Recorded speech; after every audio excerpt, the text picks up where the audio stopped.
Aditi, your English educator, and in today's session we'll talk about what next. Results आ गए हैं, आपके पास है, आप में से बहुत सारे स्टूडेंट्स ने क्लियर भी कर लिया है. So yes, congratulations, you made it. And इसी के साथ this is a big success. और कुछ स्टूडेंट्स ऐसे भी हैं जिनका इस बार कुछ नंबर से या थोड़ा सा एक डिफरेंस से रह गया इस बारी. तो अपन आज के सेशन में क्या बात करने वाले हैं, एक तो कि किन किन चीज़ों पे इस वक्त पे आप ध्यान दे सकते हो. बिकॉज मुझे लगता है ये अब एक ऐसा फेज होता है आफ्टर रिजल्ट्स, जितना हमें एक एक्साइटमेंट रहता है या वो एक रश रहता है, बॉडी रश, उतना ही अब हमें एक स्ट्रेसफुल फेज लगता है कि अब क्या है ना, क्या अब हम फिर से जून अटेम्प्ट की तैयारी करें, हम क्या साइकिल फॉलो करें, मेरी क्या गलतियां थी, मैं कैसे एनालाइज करूं, मैं गैप कैसे फिल करूं. मैं अभी रिसेंटली 2 दिन से अपने टेलीग्राम पर यही कर रही थी, या मैं वो चीज़ें एनालाइज करने की कोशिश कर रही थी, 1-to-1 कनेक्शन के साथ बात कर रही हूँ. और बहुत सारी चीज़ें मुझे जो सिमिलर लगी हैं वो मैं आज सेशन में एड्रेस करने वाली हूँ. ठीक है. एंड जिनका भी एग्जाम क्लियर हुआ है, आई फील सो गुड कि finally the time has come and now you can take this another big step. और इसी के साथ साथ पीएचडी पे काम करना शुरू कर दो. And I am very sure आपने कर भी दिया होगा. एक बार अपन बात कर लेते हैं जून 2025 की. देखो, वाई इज़ इट प्रीमियम, वो तो आपको भी पता होगा अगर आप मुझे यूट्यूब प्लेलिस्ट के थ्रू फॉलो करते हैं. यहाँ पे आपको सारी लाइव क्लासेस मिलती हैं. हर सैटरडे अपन डाउट क्लियरिंग सेशन रखते हैं. बहुत सारे अभी भी इस बार भी ऐसे स्टूडेंट्स थे जो होम मेकर हैं या वर्किंग प्रोफेशनल्स हैं, इतना टाइम नहीं मिलता है कवर करने का, तो सैटरडे आप लाइव क्लास लगा सकते हो, बाकी दिन आप अपने पेस पर सेशन कवर कर सकते हो, है ना. हर दिन अपन यहाँ पे PDF साथ के साथ शेयर कर देते हैं. एक हैंडबुक आपको मिलता है जिसमें मैंने खुद सारे नोट्स बनाए हैं. पिछले 10 साल के क्वेश्चंस बहुत ज़रूरी हैं. आप कहीं से भी करें, आप कैसे भी करें, बट प्रीवियस क्वेश्चन ज़रूर करके जाओ. इसका मतलब ये नहीं कि पेपर से सिर्फ महीना पहले या 15 दिन पहले, बिल्कुल भी नहीं. प्रीवियस क्वेश्चंस तो आपका फाउंडेशन और आपका बेसिक सेट करते हैं, जो आपको लेकर जाएगा एक अलग आगे एक लेवल पे, कि आपको पता है कि नेट का एक पैटर्न क्या है, एक स्टैंडर्ड क्या है, किस किस तरीके के क्वेश्चंस आते हैं, वो जानना बहुत ज़रूरी है. और इसीलिए आपको यहाँ पे ये डे 1 आपने जैसे ही प्रीमियम लिया, ये फोल्डर आपके लिए एक्टिवेट हो जाता है. और अगर आप प्रीमियम नहीं भी लेते हैं, आप ये पूरा फोल्डर अलग से भी ले सकते हैं. एक बार सपोर्ट नंबर पे कॉल करके बात कर लेना. बट प्रीवियस क्वेश्चंस सबके पास होने चाहिए विद वीडियो सॉल्यूशंस.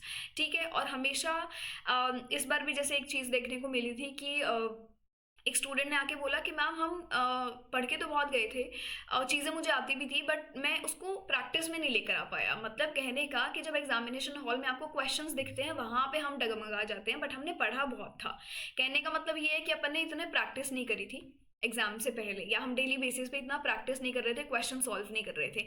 तो जो 3 घंटे आप एग्जामिनेशन हॉल में स्पेंड करते हैं, उसमें कंफर्ट जोन बनाने के लिए आपको पहले 3 घंटे कमरे में बंद करके घर में कुछ फ्रीक्वेंटली ऐसे मॉक्स देने चाहिए, जिससे आपका एक कंफर्ट जोन बिल्ड हो और आपको अच्छा लगे, आपको पता लगे. आपको टाइम मैनेजमेंट के बारे में वहीं से पता लगता है. अपन बहुत बार सुनते हैं कि मैम रीडिंग कॉम्प्रिहेंशन में तो बस मैं जय माता दी कराया, या फिर ऐसे क्वेश्चन पे मेरा ज़्यादा दिमाग नहीं चला, बिकॉज हम बहुत ज़्यादा स्ट्रेस्ड और एंशियस होते हैं टाइम मैनेजमेंट को लेकर. इन सब चीज़ों के बारे में आज अपन डिस्कस करेंगे. ठीक है. On the occasion of the result and this grand result that we have received here, तो कोड आप R20 यूज़ कर सकते हो.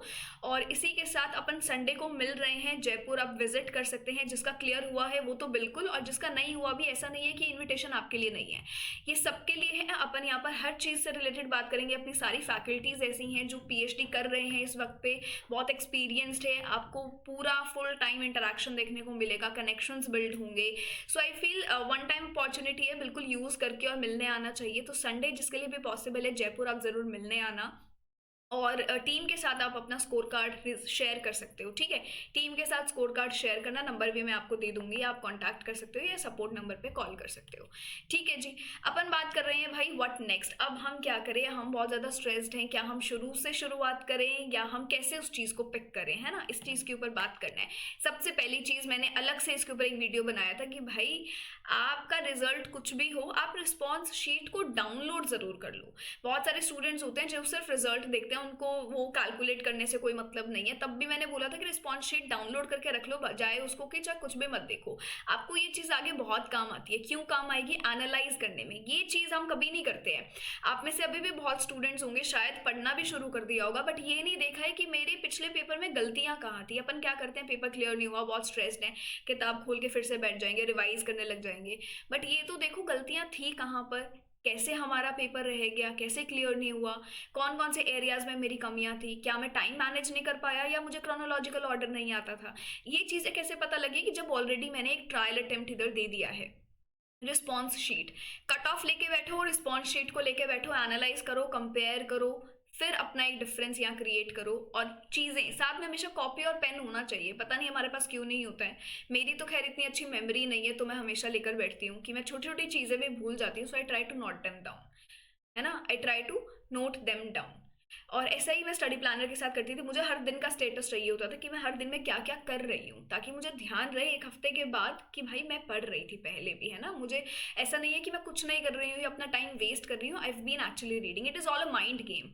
तो उसको उसी ट्रैप में आप फंसाओ ज़रा।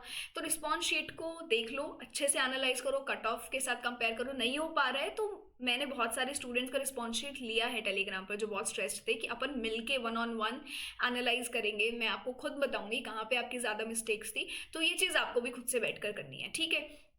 गलतियां क्या पता लगेगी कि हो सकता है आपके क्रोनोलॉजिकल ऑर्डर क्वेश्चन ज़्यादा नहीं सॉल्व हो रहे थे, हो सकता है आपका ब्रिटिश लिटरेचर इतना स्ट्रांग नहीं है। इंडियन लिटरेचर का आप एक राइजिंग ट्रेंड देखेंगे, 7 से 8 क्वेश्चन से सीधा 15 क्वेश्चन तक आ जाना, और आपको अब पता लग गया है इंडियन लिटरेचर मुझे नहीं आता है, मुझे थोड़ा उस पर काम करना है। ये सब चीज़ें पता लगती है रिस्पॉन्स शीट से। ऐसा नहीं पेपर में देकर आया हूँ मुझे सब याद है, ऐसा नहीं होता है। और आपको पता लगेगा कि क्या आपको सब आता था और पर आपके पास टाइम की कमी थी, आपको ऐसा लगा कि मैं टाइम मैनेज नहीं कर पा रही हूँ, इस चक्कर में मेरे ज़्यादातर क्वेश्चंस जो हैं वो गलत हो गए। इनमें से अगर कोई भी फैक्टर आपको लगता है ना कि यार ये मेरे साथ हुआ है, क्या ये मेरे साथ इसी बार हुआ है या पहले हुआ था, बिल्कुल मुझे साथ साथ कमेंट्स में बताना, ताकि मुझे भी लगे कि at least people are there who can relate with me, है ना। तो ये सारे फैक्टर्स आपको पता लगते हैं जब आप रिस्पॉन्स शीट को एनालाइज करते हैं।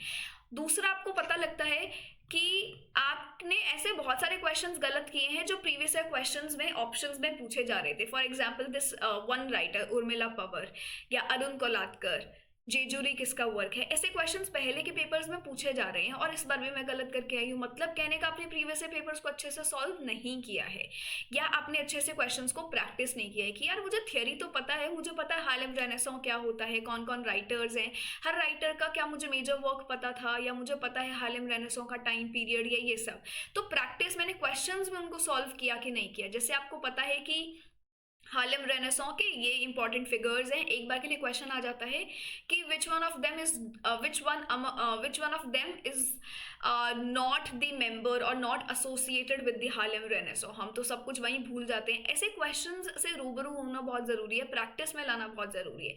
कोशिश करो कि एटलीस्ट डेली बेसिस पे पढ़ चाहे थोड़ा कम रहे हैं बट प्रैक्टिस ज़्यादा कर रहे हैं। प्रीवियस ईयर क्वेश्चंस को लास्ट के 10 दिन 15 दिन में नहीं उठाना है, राइट फ्रॉम स्टार्ट।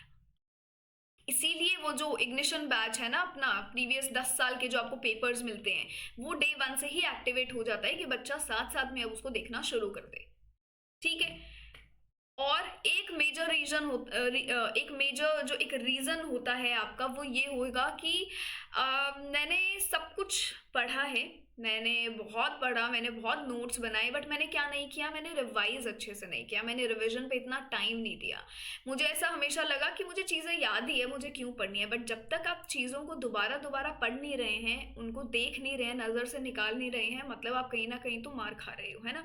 रिविजन बहुत एक इंपॉर्टेंट एलिमेंट है। इस बार अगर ये लगता है आपको ये मिसिंग था आपकी तैयारी में, तो इसको इस बार ज़रूर काउंट करना। And for me revision is something which is very important and helps me to maintain consistency, कि डेली बेसिस पे एटलीस्ट मैं कर रही हूँ याद, और या उसको दोबारा फिर से पढ़ रही हूँ मैंने क्या किया था, या फिर मैं संडेज ऐसे रख रही हूँ कि मैंने पूरा हफ्ते में क्या किया वो मैं संडे को फिर से रिवाइज कर रही हूँ। मैं फ्लिप कर रही हूँ अपने पेजेस, मैं देख रही हूँ जो मैंने नेमोनिक्स बनाए हैं, मैं उन्हें बार बार पढ़ रही हूँ, मैं क्रोनोलॉजिकल ऑर्डर को बार बार पढ़ रही हूँ। देखो ये कोई वो फैक्ट्स लॉजिक वाले क्वेश्चन तो है नहीं, इसमें हमें एट दी एंड करना तो पड़ता है क्रैम, रट्टा तो मारना ही पड़ता है, ये मुझे भी पता है, ये आपको भी पता है। तो फिर ये चीज़ें तो बार बार जब चीज़ों को दोहराएंगे, रिवाइज करेंगे, तभी याद होंगी। तो make sure that you include that in your plan also.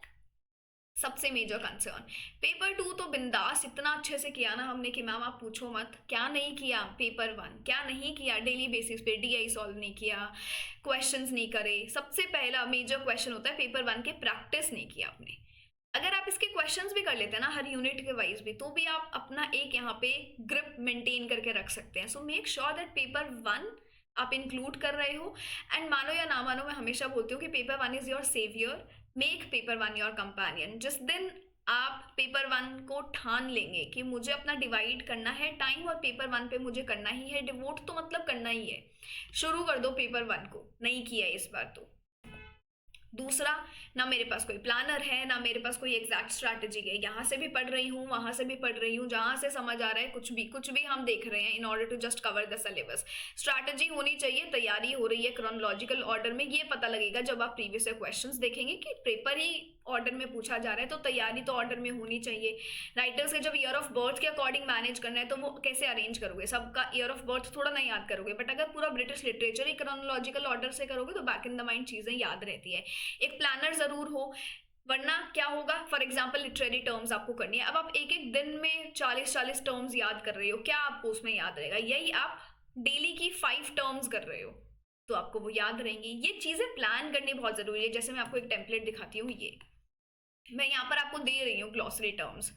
Starting के डेज में आपको ये सब मिलता है, ग्लॉसरी टर्म्स, डेली समरीज और कैरेक्टर्स क्या है, मेजर टॉपिक, जैसे हम स्टार्ट करते हैं एंग्लो सेक्सन से, नॉर्मन, फिर धीरे धीरे आगे जाते हैं एज ऑफ चौसर तक। तो उसी तरीके से आपको ये टॉपिक्स दिए जा रहे हैं कि आप इनके ऊपर अपना टाइम थोड़ा सा लगाओ। ये जनवरी का स्लाइड है, अपना सेशन ऑलरेडी शुरू हो गया है, मतलब प्रीमियम तो ऑलरेडी ऑनगोइंग है, तो उसी का ही टेम्पलेट मैंने आपको यहाँ पे लाके दिखा दिया।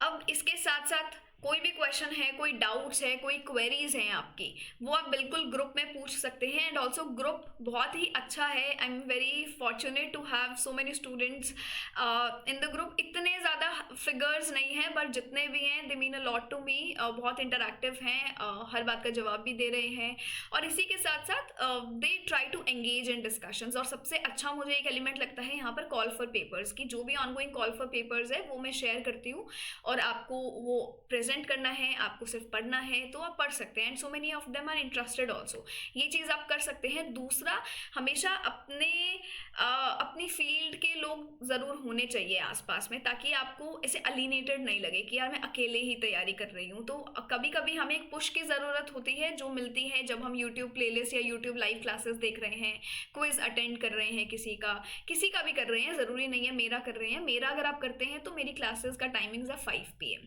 But make sure that you have a proper plan with you.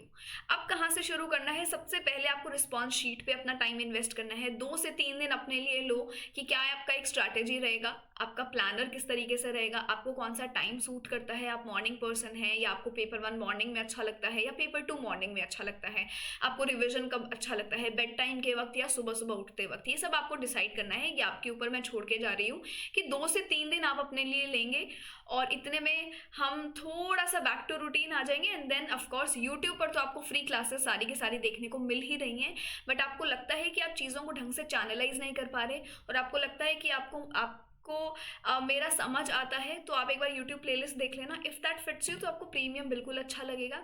और अभी के लिए कोड भी चल रहा है, कोड को आप लगा देना फॉर 20% डिस्काउंट, और सारी क्लासेस आप अवेल कर सकते हैं। हर सैटरडे अपन डाउट क्लियरिंग सेशन रख रहे हैं सारे। वैसे तो देखो डाउट्स तो हर दिन ही क्लियर होते हैं, फॉर सम रीजन आप लाइव नहीं आ पा रहे हैं तो आप सैटरडे को लाइव आके सारी चीज़ें पूछ लो। Similarly for paper 1 also, paper 1 paper 2 यही है। पेपर 1 में मैं टीचिंग एप्टीट्यूड ले रही हूँ आपके साथ, और पेपर 2 अपना इंग्लिश हो गया है ना।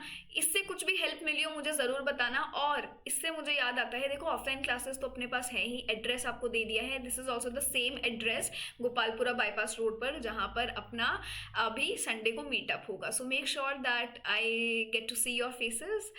संडे को अपन मिलेंगे। अगर आप आ रहे हैं, आपको कोई भी क्वेश्चन है, कोई क्वेरीज हैं, तो आप इस नंबर पे कॉल करके कुछ भी पूछ सकते हैं। तो बिल्कुल, ये मैंने आपको यहाँ नंबर दे दिया है, and you can contact them for any guidance that you want. ठीक है, 1-on-1 अगर अपन को बात भी करनी है तो भी आप इनसे बोल सकते हो, बात ये करा देंगे। ठीक है, this is it from my side. I hope that I was able to help you in just any way कि of course this session was not just everything, but शायद कुछ तो होगा जहाँ पे एक रे ऑफ होप कि हाँ एक प्लान है मेरे पास। अब सीधा मुझे अपनी पुरानी नोटबुक खोल के चीज़ें रिवाइज नहीं करना है, मुझे यहाँ पे सबसे पहले अपना रिस्पॉन्स शीट देखना है, उसका एनालिसिस करना है, और मुझे ध्यान रखना है इस बार जो जो चीज़ें मैंने नहीं करी है वो मुझे इस बार करनी है। जैसे कि कोई भी कॉमन मिस्टेक्स, या पेपर 1 पे इतना ध्यान नहीं दिया, या रिवाइज नहीं किया, या क्रोनोलॉजिकल ऑर्डर पैटर्न फॉलो नहीं करा, या एक बेसिक मेरा प्लानर मैंने नहीं बनाया, या कि मेरे को किस तरीके से सिलेबस कवर कवर करना है, मुझे कब कब सिलेबस कवर कर लेना है, ये सब आपके पास ऑलरेडी होना चाहिए। And try to shortlist your resources. The moment you shortlist your resources, आप बहुत ज़्यादा क्लियर रहते हैं, आप एक कंसाइज माइंड के साथ रहते हैं, तो उतना ही प्रोडक्टिविटी ज़्यादा आएगी। शुरू के 2 दिन आप बिल्कुल इन्वेस्ट कर सकते हो कि आपको किसका अच्छा लगता है, आपको कहाँ से रिसोर्सेज यूज़ करने हैं, आपको किन का सुनना है, क्योंकि अगर फिर 2 महीने यूज़ करोगे तो वो 2 महीने वेस्ट हो जाएंगे। तो ये चीज़ ज़रूर, इस पर ज़रूर काम करना, ज़रूर इस पर सोचना। And yes, leaving you on that note, take care of yourselves, will see you again.